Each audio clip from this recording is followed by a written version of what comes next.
दोस्तों नमस्कार। दोस्तों आज की इस वीडियो में हम आपसे एक ऐसे विषय पर बात करने वाले हैं जिसके बारे में जानकर आप में से कुछ लोगों को तो महज हैरानी हो सकती है, लेकिन आप ही में से कुछ लोगों को परेशानी भी हो सकती है इस विषय में जानने के बाद। दोस्तों आज की इस वीडियो में हम आपसे बात करने वाले हैं आईफोन 12 की प्राइस के बारे में, आईफोन 12 प्रो की प्राइस के बारे में। अब हो सकता है आप में से कुछ लोग इस वीडियो को एग्जिट करना चाहते हों, लेकिन मैं अपने उन भाइयों से एक ये रिक्वेस्ट करना चाहता हूं कि प्लीज़ आप इस वीडियो को पूरा देखिए, क्योंकि आप भी इस भारतवर्ष के नागरिक हैं, आप ही भारतवर्ष के निवासी हैं, तो आपको ये जानना बेहद ज़रूरी है।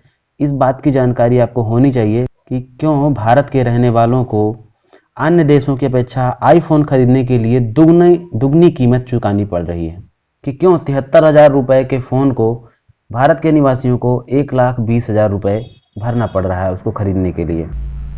दोस्तों यहाँ लैपटॉप की स्क्रीन पर हम आपको दिखाना चाहेंगे कि एप्पल आईफोन 12 जो इंडिया में लॉन्च हुआ है, एप्पल आईफोन 12 प्रो, उसका जो एक्चुअल प्राइस है वो है 1,19,000 रुपये। और वेरिएंट के बारे में दोस्तों मैं आपको दिखा देना चाहता हूँ। 128 GB वाला वेरिएंट है, पैसिफिक ब्लू वाला वेरिएंट, ठीक है।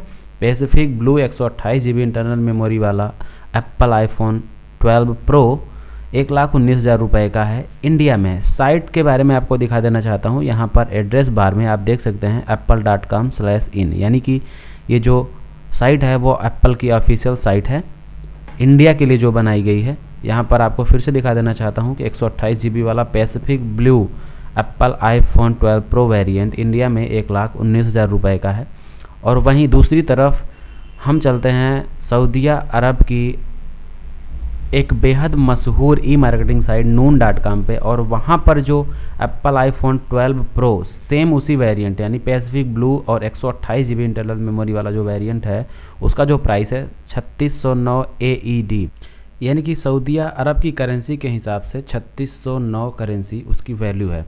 और जब इस 3609 सऊदीया अरबियन करेंसी की वैल्यू गूगल पर देखते हैं तो हमें पता चलता है कि 72,107 रुपये, लगभग 72,000 रुपये इस फ़ोन की एक्चुअल प्राइस सऊदीया अरब में आती है। तो दोस्तों अभी आपने देखा कि भारत के नागरिकों को, भारत के रहने वालों को आईफोन 12 प्रो खरीदने पर लगभग दोगुनी कीमत चुकानी पड़ रही है।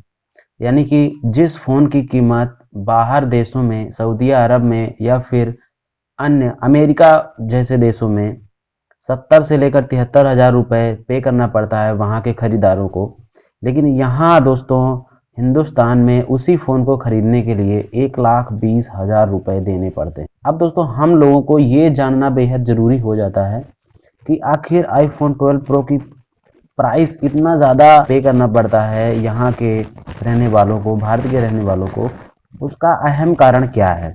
तो सबसे पहले हम चलते हैं टैक्स की ओर। तो दोस्तों टैक्स के बारे में अगर हम बात करें तो भारत में टैक्स जीएसटी के बाद 12 से लेकर के 18% तक आ चुका है। जीएसटी आपने देखा होगा कि किसी भी इलेक्ट्रॉनिक डिवाइस पर खरीदने पर हमको पता चलता है कि उसमें 18% जीएसटी लगता है, ठीक है। तो जो पहले इन सामानों पर पहले 12% लगता था टैक्स, वो अब जीएसटी आने के बाद 18% लगा है, ठीक है। ये 6% सीधे ये बढ़ा। अब उसके बाद हम बात करते हैं दोस्तों पीसीबीए, यानी कि प्रिंटेड सर्किट बोर्ड के इंपोर्ट में जो टैक्स बढ़ा गया है, जो टैक्स बढ़ाया गया है वो 10% से अब 20% लग चुका है। यानी कि प्रिंटेड सर्किट बोर्ड यानी कि आपके आईफोन का जो मदरबोर्ड है उसकी जो इंपोर्ट है, जो बाहर देश से जब उसको इंडिया में लाया जाता है तो उस पर जो इंपोर्ट चार्ज लगाया जाता है वो पहले 10% हुआ करता था, अभी वो 20% हो गया, यानी कि जस्ट दोगुना हो गया है। अब हम बात करते हैं दोस्तों फॉर चार्जेस पे। फॉर चार्जेस पहले 15% लगाया जाता था, अभी 20% हो गया है, ठीक है।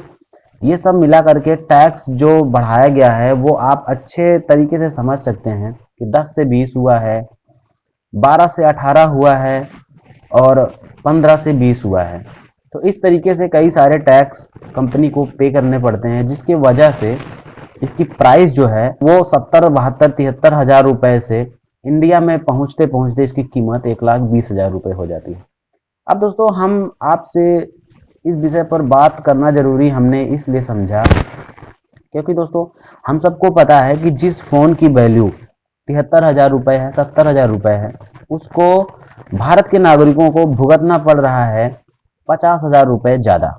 अब दोस्तों हम लोग ये चीज़ आसानी से समझ सकते हैं कि कंपनी पर जो टैक्स बढ़ाया भारत सरकार ने, उसको भर कौन रहा है। चलिए मान लीजिए, चलिए थोड़ी देर के लिए हमने मान लिया कि आपने टैक्स बढ़ाया कंपनी पर, लेकिन उसको भर कौन रहा है? उसको भर तो ग्राहक रहा है ना, भर तो आपके देश का नागरिक रहा है ना। तो मोदी सरकार को जितना आप अच्छा समझते हैं वो उतना है नहीं। बाकी कितने मामलों में आप लोगों ने देखा कितने तरीके से मोदी सरकार, वो चाहे रोजगारी का मसला हो, वो चाहे किसानों का मसला हो, मजदूरों का हो, जितनी भी चीज़ें मोदी सरकार ने किया है वो कभी ज़मीनी स्तर पर लोगों को फ़ायदेमंद साबित नहीं हुआ है। और ऊपर से टैक्स बढ़ा बढ़ा करके लोगों से कैसे पैसा वसूला जा रहा है। हम लोग इतने समझदार जरूर हैं कि हमको इतना जरूर पता है कि अगर किसी भी विदेशी कंपनी पर या फिर भारत की ही कंपनी पर अगर टैक्स बढ़ा जाता है तो उसका नुकसान किसको होगा, उसकी भरपाई किसको करनी पड़ती है? ग्राहकों को करनी पड़ती है। और ग्राहक कौन है? हम और आप होंगे। हो सकता है कि हम आप में से कुछ लोग आईफोन या फिर इस चीज़ों में रुचि ना रखते हों, लेकिन उन लोगों को ये जानना जरूरी है कि अगर आईफोन का प्राइस इतना ज़्यादा है तो अन्य इलेक्ट्रॉनिक सामानों का भी प्राइस इतना ही बढ़ा है। अब दोस्तों आप कहेंगे कि ऐसा क्यों, तो मैं आपको बताना चाहूँगा। तो एक सोनी का कैमरा है अल्फा 7 III, उसका प्राइस दोस्तों जो इंडिया में है वो चौंकाने वाला है। 3,34,000 रुपये तक उसका प्राइस है। और वहीं उसी कैमरे का प्राइस सऊदी अरब में आप जाकर के देखते हैं, वहाँ की ऑनलाइन मार्केट पे आप देखते हैं तो वहाँ पर 1,50,000 के अंदर ही मिल जाता है। आप देख रहे हैं कि जिस चीज़ की प्राइस 1,34,000 से 1,50,000 की है, उसकी कीमत भारतीयों को चुकानी पड़ रही है 3,34,000 रुपये। सोचिए किस लेवल पर यहाँ पर टैक्स बढ़ाया गया है।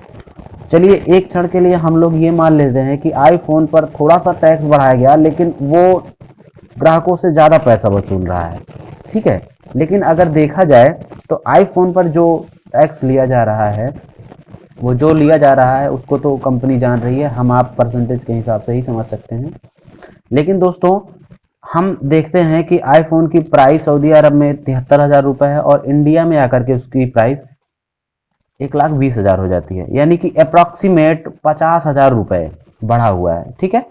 यानी कि 70 में 50 जोड़ते हैं तो अप्रॉक्सीमेट हम ये मान सकते हैं, लगभग हम ये मान सकते हैं कि जो प्राइस है वो अन्य देशों की अपेक्षा दोगुने से थोड़ा कम है। यानी कि 70,000 अगर और जोड़ा जाता उसी 70,000 में जो सऊदी अरब का प्राइस है तो 1,40,000 हो जाता, लेकिन 20,000 उसमें से कम कर देते हैं तो वो 1,20,000 रुपये होता है जो आईफोन का प्राइस है भारत में। यानी कि हम लगभग ये मान सकते हैं कि दोगुने से थोड़ा सा कम है। लेकिन यहाँ पर सोनी के केस में अगर हम देखते हैं, सोनी का जो कैमरा है इसमें तो दोगुने से ज़्यादा प्राइस है। तो ऐसी बात बिल्कुल भी नहीं है कि आईफोन से थोड़ा सा ज़्यादा पैसा भारत सरकार ले रहा है टैक्स के रूप में, तो उससे कहीं ज़्यादा आईफोन हम लोगों से वसूल रहा है, ग्राहकों से वसूल रहा है। तो ऐसा नहीं है। सोनी के केस में अगर आप देखेंगे तो सोनी तो दोगुने से ज़्यादा पैसा ले रहा है, क्योंकि सोनी कैमरा का विदेशों में प्राइस उसका 1.5 लाख रुपए है, यहाँ पर आकर उसका 3 लाख होना चाहिए था। यानी कि 3 लाख से थोड़ा सा कम होना चाहिए था, यानी दोगुने से थोड़ा कम होना चाहिए था टैक्स के बेसिस पे। लेकिन यहाँ पर उसका कीमत है 3,34,000 रुपये। यानी कि आईफोन आपसे गलत पैसा नहीं वसूल रहा है, वो सिर्फ उतना ही ले रहा है जितना भारत सरकार ने टैक्स बढ़ाया है। और अन्य देशों में जिस कीमत पर वो बेच रहा है आपको सेम उसी कीमत पर ही फ़ोन मिल रहा है। अब दोस्तों लास्ट में मैं आपसे ये कहना चाहूँगा कि इस वीडियो को बनाने का मेरा सिर्फ और सिर्फ उद्देश्य ये था कि आपको इन चीज़ों के बारे में बताया जाए, आपको चीज़ों की जानकारी हो कि आखिर में टैक्स किस लेवल से बढ़ाया गया है और इसकी भरपाई कौन कर रहा है। इसकी भरपाई जनता कर रही है, भारत के नागरिक कर रहे हैं, हम और आप कर रहे हैं। इस टैक्स के बढ़ने की वजह से कितना हम लोगों से गलत तरीके से पैसा वसूला जा रहा है। हाँ, हम समझते हैं कि महंगाई सिर्फ टैक्स बढ़ाने से नहीं बढ़ती है, लेकिन यहाँ तो इन सब केसों में जहाँ पर हमको डिजिटल इंडिया को बढ़ावा देना है, उन सब चीज़ों पर आप टैक्स लगा करके आप बोलते हैं कि डिजिटल इंडिया को हम बढ़ावा दे रहे हैं। डिजिटल इंडिया को सिर्फ मुंह से नहीं बढ़ावा दिया जा सकता। प्रधानमंत्री मोदी जी, सिर्फ मुंह से बोल करके डिजिटल इंडिया को बढ़ावा नहीं दिया जा सकता है।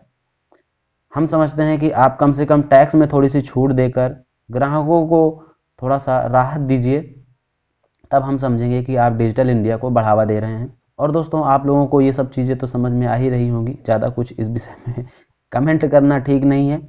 लेकिन मैं समझता हूँ कि जो टैक्स और जो इतना ज़्यादा इम्पोर्ट टैक्स लगा करके जो प्राइस को इतना गलत तरीके से बढ़ाया गया है, वो कहीं ना कहीं नागरिकों को, हमको, आपको, खरीदारों को, ग्राहकों को भरना पड़ रहा है। ये ठीक नहीं है।